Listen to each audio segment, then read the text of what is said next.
while I was young and growing up. And in the last days, when normally people suffer from old... Le 24 mai 2023, le monde entier s'est figé dans une tristesse immense, car la reine du rock'n'roll, l'indomptable Tina Turner, venait de s'éteindre paisiblement dans son château en Suisse pour des millions de fans. Elle était l'incarnation ultime de la survie et une force de la nature que rien ni personne ne pouvait briser. Cependant, derrière cette image de guerrière à la crinière de lionne se cachait une réalité bien plus fragile que ce que les caméras laissaient paraître. Peu de temps avant son grand départ, Tina a choisi de briser le silence une dernière fois pour révéler un secret bouleversant qu'elle avait gardé enfoui au plus profond de son être, un secret qui redéfinit tout ce que nous pensions savoir sur sa légendaire résilience. Imaginez une femme qui, après avoir survécu à l'enfer domestique et conquis les scènes du monde entier, s'est retrouvée face à un nouvel ennemi invisible et impitoyable derrière les murs dorés de sa résidence de Küsnacht. Alors que le public la voyait épanouie et sereine, Tina préparait en réalité son adieu depuis longtemps, ayant même envisagé de recourir au suicide assisté pour échapper à la souffrance d'un corps qui la trahissait.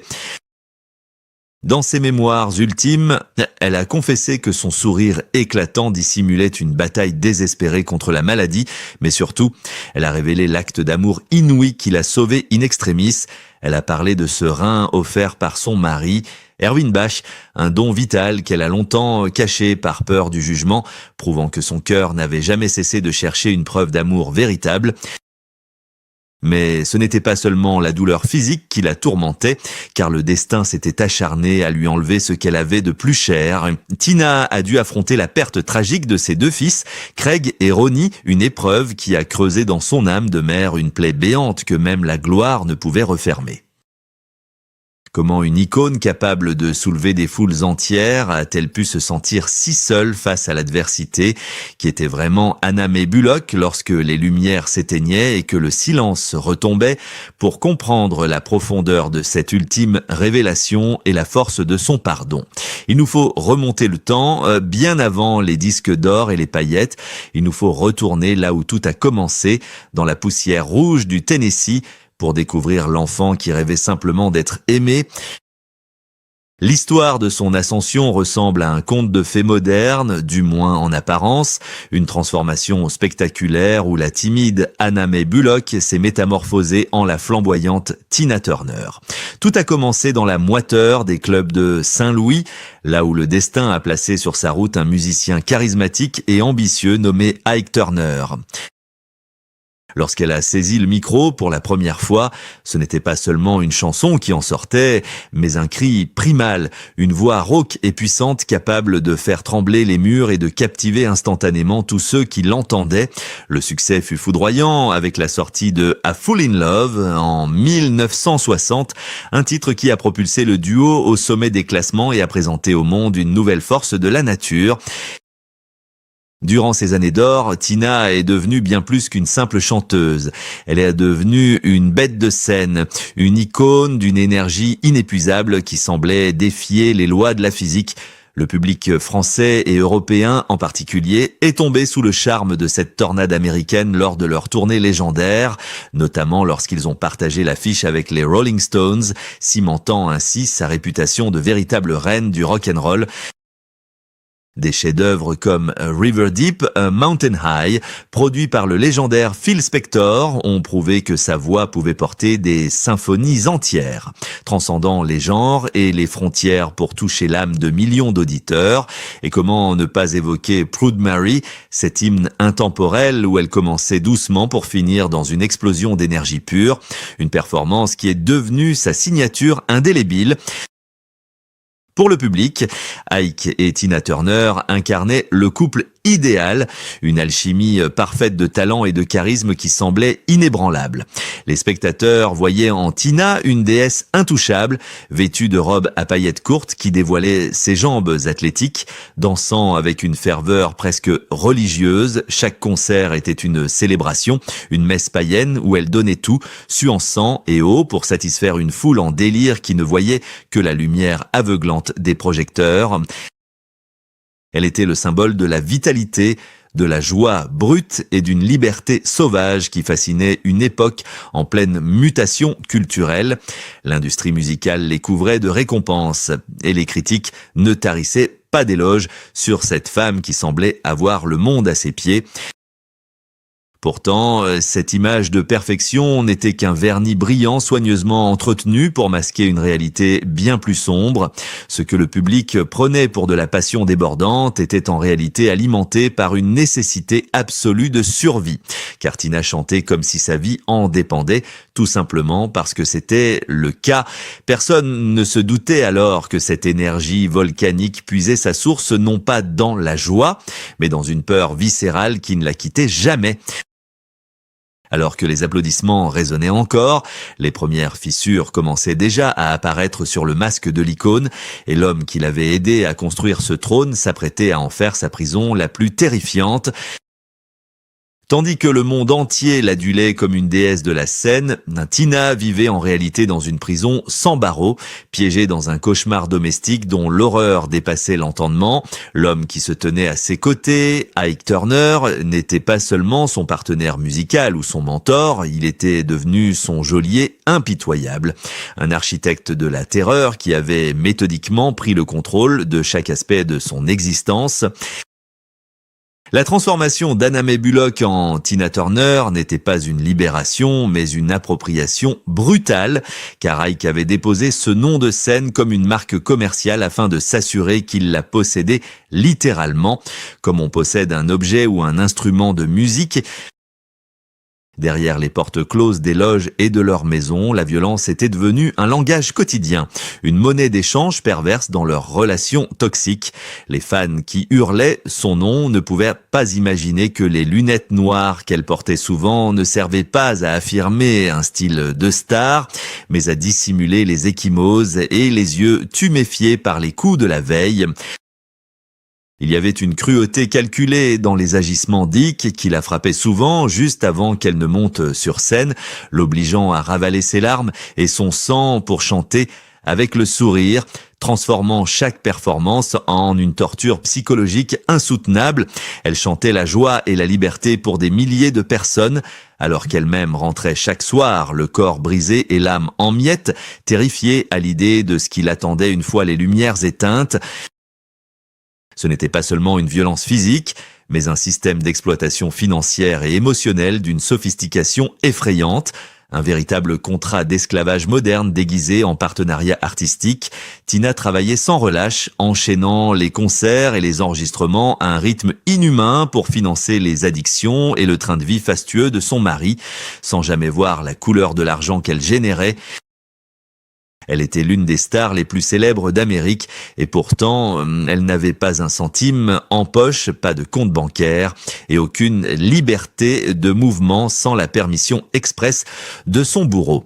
L'industrie musicale, aveuglée par les profits et le succès du duo, a choisi de fermer les yeux sur sa détresse, la laissant seule face à un homme qui la manipulait en lui répétant sans cesse qu'elle n'était rien sans lui.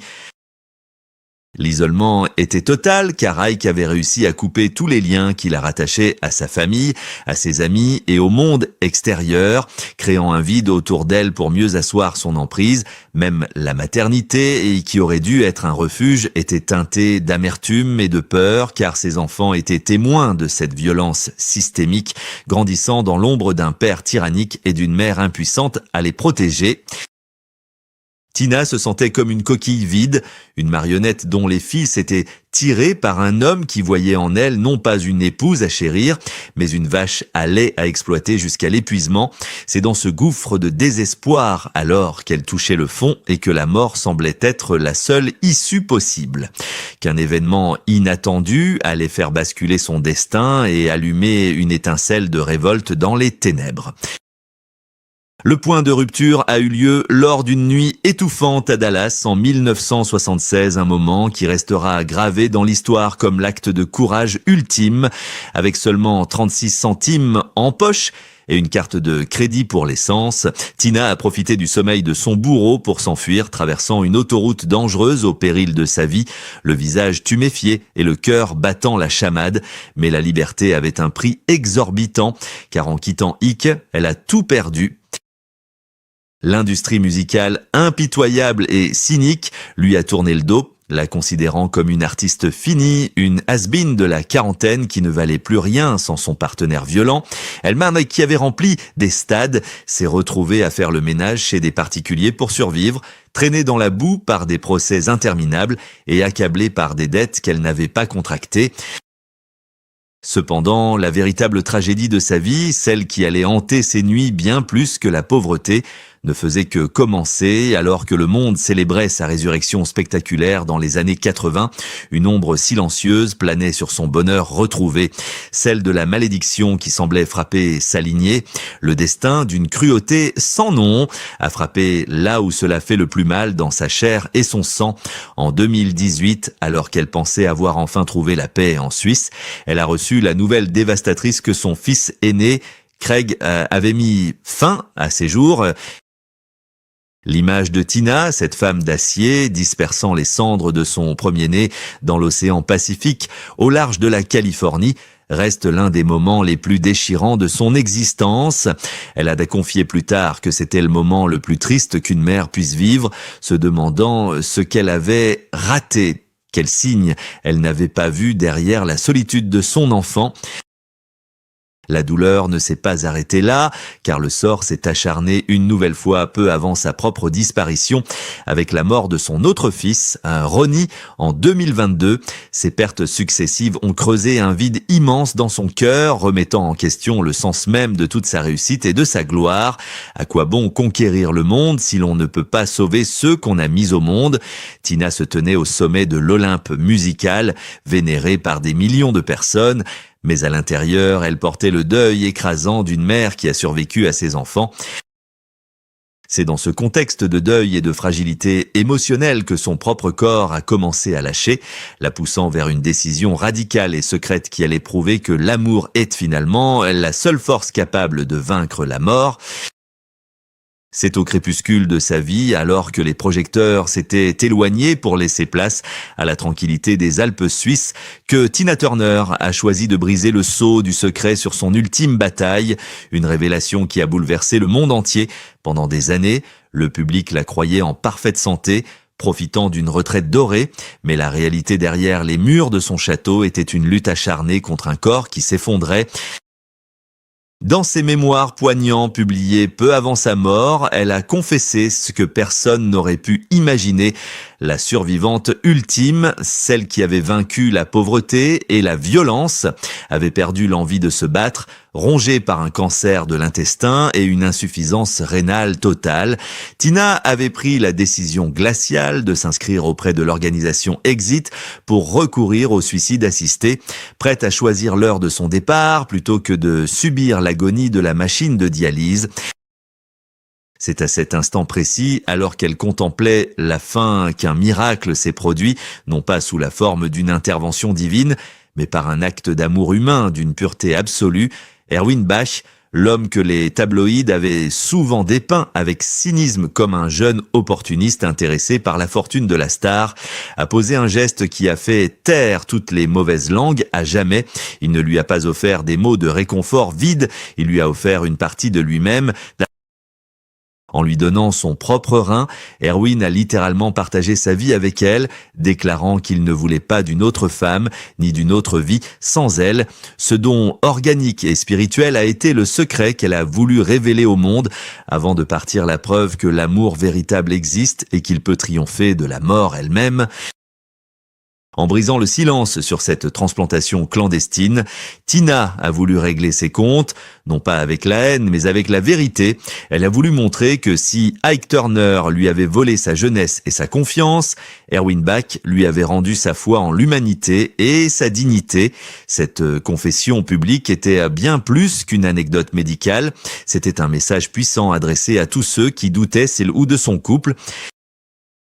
Elle a raconté comment, au réveil de l'opération, la première chose qu'elle a vue fut le visage d'Erwin, souriant malgré la douleur, scellant ainsi un pacte d'éternité entre eux. Elle n'était plus la victime d'un tyran, elle était la moitié d'un tout, sauvée par celui qu'elle aimait. Cette révélation tardive a transformé la perception que le monde avait d'elle. Nous ne voyions plus seulement la bête de scène invincible, mais une femme vulnérable qui a dû apprendre à accepter de l'aide, à accepter d'être aimée pour ce qu'elle était et non pour ce qu'elle représentait, en partageant cette intimité douloureuse. Tina nous a offert une dernière leçon magistrale. La plus grande victoire de sa vie n'était pas ses disques d'or ou ses concerts à guichets fermés, mais d'avoir survécu assez longtemps pour connaître enfin la douceur d'un amour inconditionnel.